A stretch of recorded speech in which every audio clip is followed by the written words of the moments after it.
Hey there, Alpha Males. Welcome to Alpha Male Podcast. Hopefully, welcome back. This is a Q&A episode coming from you guys, the audience. So it's going to be a little bit of a random cross-section of kind of topics we talk about here on Alpha Male Podcast. Making godly men strong and strong men godly. With that, our first question, this came from Anonymous. They want to be anonymous, which I get. What are some tactics you can use to resist daily temptation? Self-control, self-discipline. I would liken that to any other muscle. Any other thing you want to get better at. You practice it. One of the key things, and one thing that's often talked about in the Bible, is fasting. Right? You want to beat your body into submission, like Paul says in the Bible. I think, before we even get into that, I think a key thing to understand here is that I think it's important to have a right view of who you actually are. You are an eternal, spiritual being. You have a body. But the proper relationship is you should tell your body what it's going to do, not vice versa. Right? An alpha male just doesn't do whatever he wants to do, whatever his body wants to do all the time. Whatever he feels like all the time. What do you think I would rather feel like doing in a day? Watching Netflix and eating Doritos? Or putting on a super heavy pack and going for a ruck march? Or being out today and shooting in the freezing cold rain? I'd rather sit and watch Netflix and eat Doritos, right? My body doesn't dictate how I'm going to live my life. I dictate what my body is going to do. That's the proper relationship. Fasting is one of the keys to that. You'll see it often in the Bible. That is a good way, not to do it all the time, but to do it to beat your body into submission, to say, I don't take orders from you, you take orders from me. You will eat when I allow you to eat. Even if you're not struggling with anything food related, I think fasting is a good and beneficial thing. Another important thing for resisting temptation is don't go down that road. Right? If you have a problem with lust, probably don't have TikTok. Right? Don't even go down that road. If you're married and a woman, a girl at the time, a woman now that you used to have a crush on in high school, gets in contact with you, don't talk to her. Don't have her contact information. Politely decline and say, hey, I'm married. And that's it. Right? Don't go down that road. Don't have a friendly relationship when you're married with an opposite sex person if you know you're at all tempted. I'm not telling you can never, as a married person, have a relationship with somebody of the opposite sex that's your similar age, that's physically attractive, but I'm going to tell you that I don't. And I don't want to. Why? For what? Why even go down the road? Why even tempt yourself? It's like, if you're fasting that day, probably don't hang out in a bakery, right? Like, why even put yourself through the temptation, through the agony? Don't even go down the road, and that includes thoughts. You should have self-discipline over your thoughts. Now, I've heard it put this way, and I forget who said it, forgive me. I'd like to give credit where credit is due. But you can't control what thoughts fly over your head. But you can control what you let nest in your hair. Right? You might have a fleeting thought. Somebody might, cut you off and make you really, really angry. But you don't have to stew on it. Right? I think it would be non-masculine to see a beautiful, attractive girl in, let's say, a nice summer dress walk by and not think that's a really attractive girl. Now, she walks by and you're still thinking about her. You can control that. You can control what thoughts you let nest in your head. Don't think about it. You can control your thoughts. That's where it starts. If you lose control of your thoughts, likewise, many times you'll lose control of your actions, your emotions. You got to control those thoughts. So ways to resist that temptation. Beat your body into submission. Good habits, right? Doing certain things in repetition as opposed to bad habits. Not even going down the road, controlling your thoughts so they don't lead to bad actions. Not flirting with temptation. That's not going to lead anywhere good.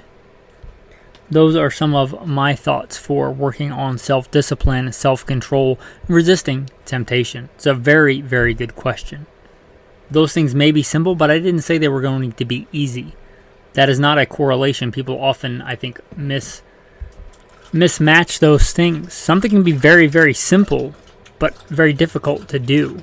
Simple for me to tell you how to run a marathon. Put one foot in the front of the other. You probably know how to run. Just do that and don't stop for 26.2 miles. It's simple. It's not easy. Many things in life are that way. The Bible is that way. The truths of God are simple but powerful. Another thing I would add to that is don't measure your corn in somebody else's bushel. And I think that quote goes to Charles Haddon Spurgeon, a revivalist preacher in the 1800s in England. Don't measure your corn in somebody else's bushel. Don't worry about the Joneses. Don't worry about what everybody else is doing. The majority of culture is steeped in sin, sadly, as the Bible says. Satan is the ruler of this world. We're called to be in the world, but not of the world. The majority of culture is steeped in sin and temptation, and they even flaunt temptation and sin. Revelation 18, come out of her, my people. Don't worry about what everybody else is doing. Don't judge your life based on other people's metrics. And a big part, I think, of temptation is coveting. And a lot of coveting is comparing yourself to other people. Like Jesus said to Peter, when Peter is concerned about what to do with Judas, who betrayed him. And he said, what is that to you? You follow me. Again, simple, powerful truth. The whole world is going the wrong way, right? What does Jesus say, right? He kind of addresses this pretty simply and powerfully when he says, broad is the way and easy that leads to destruction, and there are few who find it, but narrow and difficult is the way which leads to life, and there are few. Right? Be the few. Don't be the many. Don't judge your life based on other people's metrics. Don't be so concerned with what everybody else is doing, because that doesn't concern you. You following Christ. What is that to you? You follow me. That's what should concern us. This is one that came from one of the patrons, and it ties into one of the ones asked on Spotify. I'll answer the one on Spotify first. And this did not, I didn't plan this out, but I'll answer one from Spotify. They kind of tie into each other. But how do you get fit without the gym? I've spent large chunks of my life without a gym, right? My wife and I live neo-nomadically.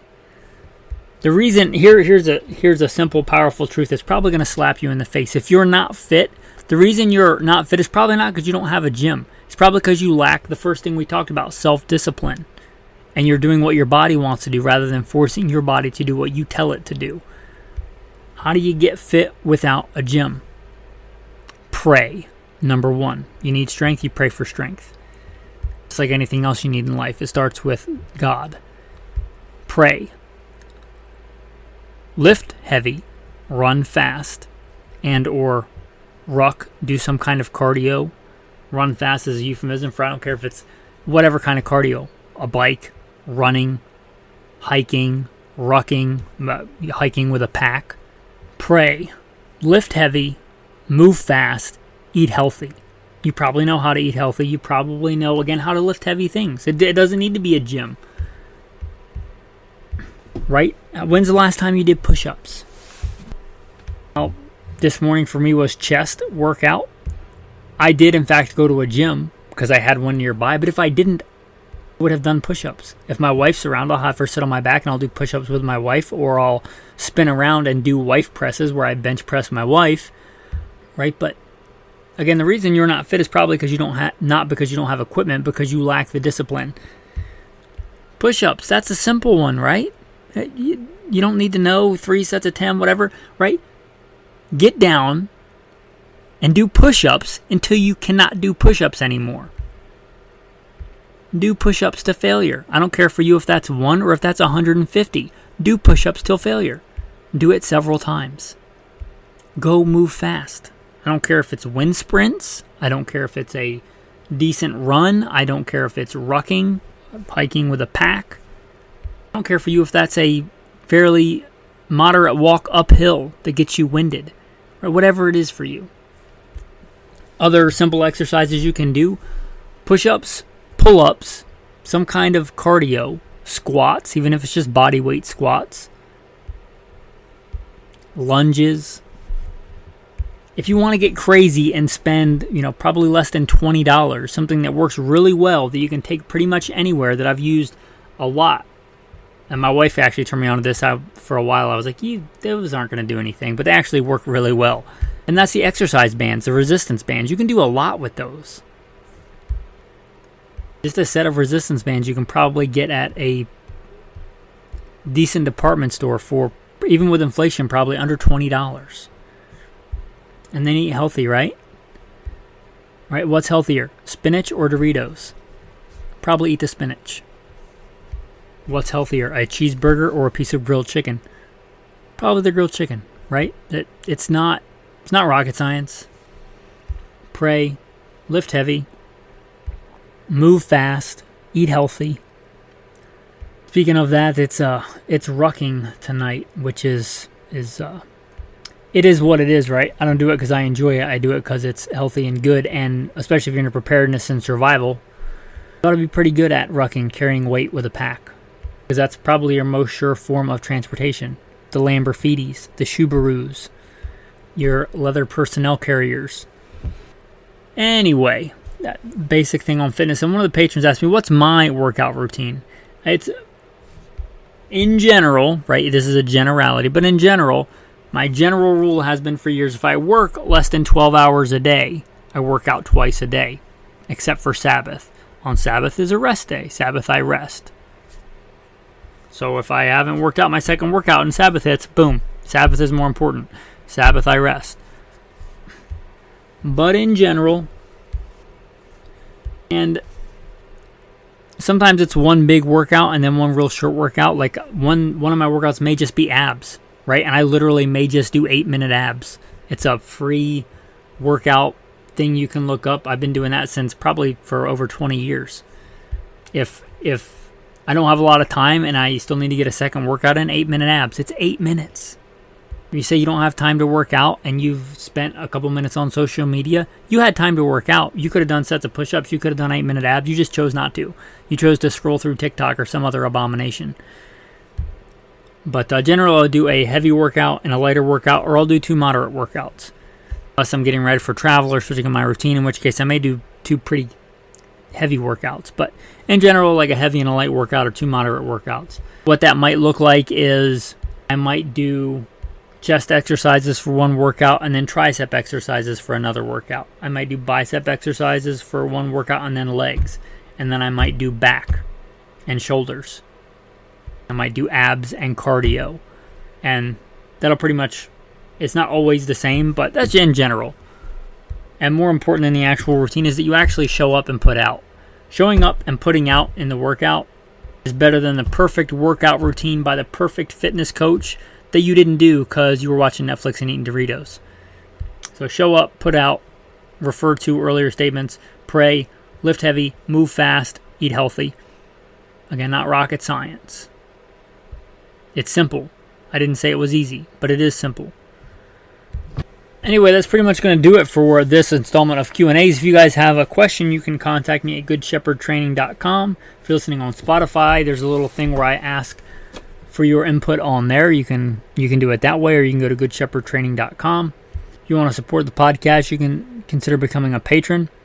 Anyway, with that, let's roll into the tactical tip of the day and then the tactical verse of the day. Tactical tip of the day. I don't like to mention products, but it's a good one. It doesn't cost a lot of money.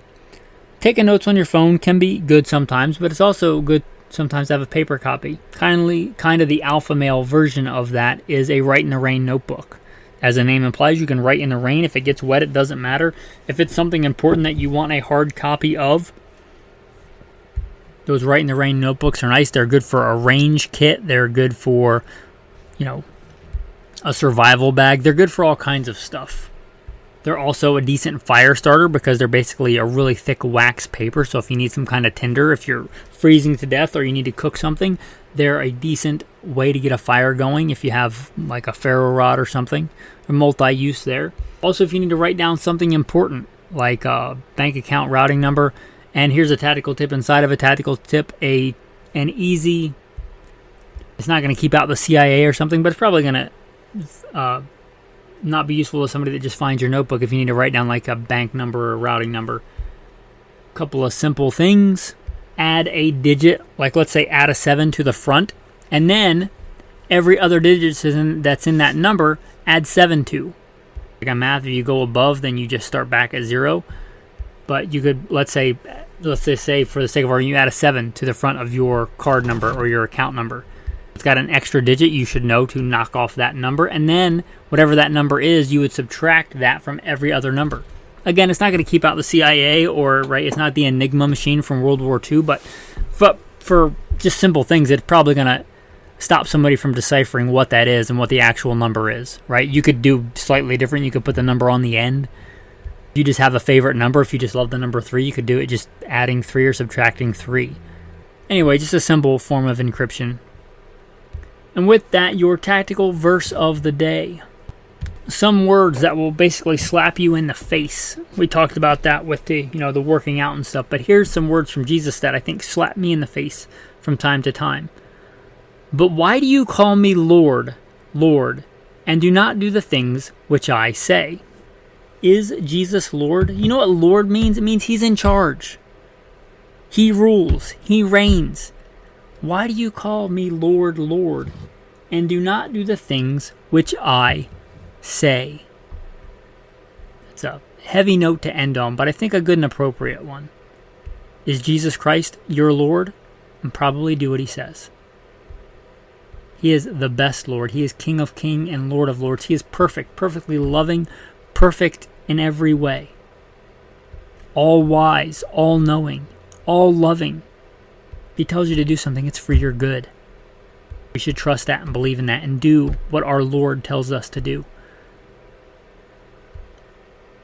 But why do you call me Lord, Lord, and do not do the things which I say?